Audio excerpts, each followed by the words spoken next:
भाजपा प्रदेशाध्यक्ष सीपी जोशी मेवाड़ के दौरे पर है। सीपी जोशी ने चित्तौड़गढ़ कलेक्ट्रेट स्थित जन सुनवाई केंद्र में संसदीय क्षेत्र के लोगों के अभियोग सुने और समस्याओं का हाथों हाथ समाधान करने के निर्देश दिए। इस दौरान फर्स्ट इंडिया से खास बातचीत में भाजपा प्रदेशाध्यक्ष सीपी जोशी ने दावा किया कि प्रदेश की 5 विधानसभाओं में होने वाले विधानसभा उपचुनाव में कमल ही खिलेगा। इस दौरान भाजपा प्रदेशाध्यक्ष सीपी जोशी ने कांग्रेस पर जमकर तंज कसा। सीपी जोशी से बात की सहयोगी पीके अग्रवाल ने। भाजपा प्रदेश अध्यक्ष सीपी जोशी इन दिनों मेवाड़ के दौरे पर हैं और मेवाड़ के दौरे पर हैं तो वो अपने संसदीय क्षेत्र की जनता की जनसुनवाई कर रहे हैं। जानने की कोशिश करेंगे जिस तरह से देखा जाए तो अभी लोकसभा चुनाव के बाद उपचुनाव भी होने विधानसभाओं के, आपके सघन दौरे भी हो रहे हैं उन विधानसभा क्षेत्रों में जहाँ उपचुनाव होने हैं। आपके कंधों पर बड़ी जिम्मेदारी है 5 विधानसभाओं के उपचुनाव जिताने की, कैसे देखते हैं आप? नहीं, भारतीय जनता पार्टी में पूरी टीम राजस्थान मिलके काम करती है, पूरा ऑर्गेनाइजेशन मिलके काम करता है। और अभी प्रदेश कार्य समिति के बाद पूरे प्रदेश में सभी जिलों में जिला कार्य समितियाँ हो रही है, तो मुझे कई जिलों में जाने का अवसर मिला और आने वाले दिनों में भी मेरा उदयपुर, डूंगरपुर, बांसवाड़ा कई जिलों में प्रवास है। ऑब्वियसली यहाँ पार्टी के काम के साथ आने वाले नगर निकाय, पंचायत राज और उपचुनाव ये भी एक आने वाले कार्यक्रमों का हिस्सा है।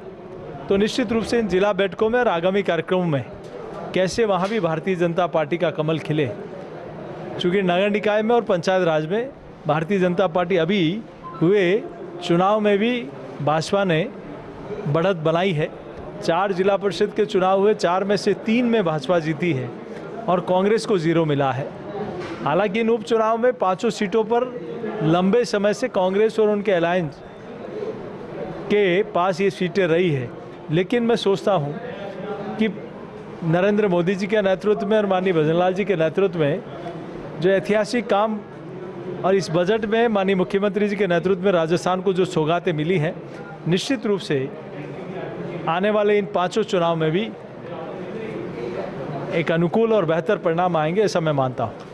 लेकिन जिस तरह से अभी हाल ही में जो बजट आया है उस बजट को लेकर कांग्रेस के गंभीर आरोप ये रहे हैं कि सिर्फ बजट चुनावी बजट जैसा है, क्योंकि 5 विधानसभा में उपचुनाव होने हैं, उसके मद्देनजर इस बजट को दिया गया।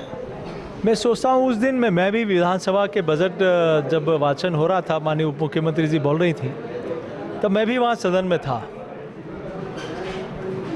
कांग्रेस के लोग भी सख्त में थे कि ऐसा भी बजट हो सकता है क्या, बन सकता है क्या, और वो भी मेज थपथपा रहे थे, क्योंकि 5 साल उन्होंने सिर्फ चुनावी और वादे दिए।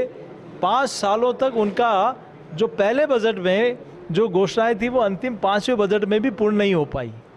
और मैं दावा कर सकता हूं माननीय मुख्यमंत्री जी के नेतृत्व में जो बजट में काम आया है, निश्चित रूप से इस सरकार में प्रदेश की जनता को समर्पित करने का काम होगा।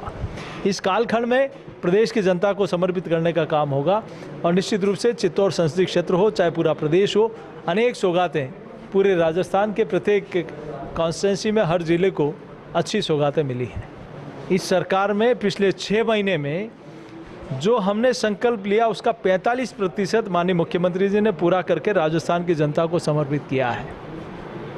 उस समय में क्या होता था, एक दूसरे को नीचा दिखाना, एक दूसरे के ऊपर आरोप प्रत्यारोप लगाना। क्यों हटाया था डोटासरा जी को शिक्षा मंत्री जी से, उनको जवाब प्रदेश की जनता को बताना चाहिए। आखिर क्यों अशोक गहलोत जी ने आपको हटाया, इसका जवाब आपको प्रदेश की जनता को देना चाहिए। पहले अंत में सिर्फ इतना जानना चाहेंगे, क्या लगता है सीपी जोशी के नेतृत्व में होने जा रहे हैं उपचुनाव? देखिए, यहाँ कोई व्यक्ति नहीं, पूरी पार्टी मिलकर काम करती है और मैं सोचता हूँ कि इन 5 उपचुनाव में और नगर निकाय और पंचायत राज चुनाव में निश्चित रूप से भाजपा का कमल खिलेगा। तो ये थे भाजपा प्रदेशाध्यक्ष सीपी जोशी। साफ शब्दों में कहना है कि जो उपचुनाव होने हैं उनमें निश्चित तौर पर तो कमल खिलेगा ही, लेकिन उन्होंने इस दौरान कांग्रेस पर भी गंभीर तंज कसे हैं। कैमरा पर्सन चंदेश जैन के साथ PK Agarwal, First India News, Chittorgarh.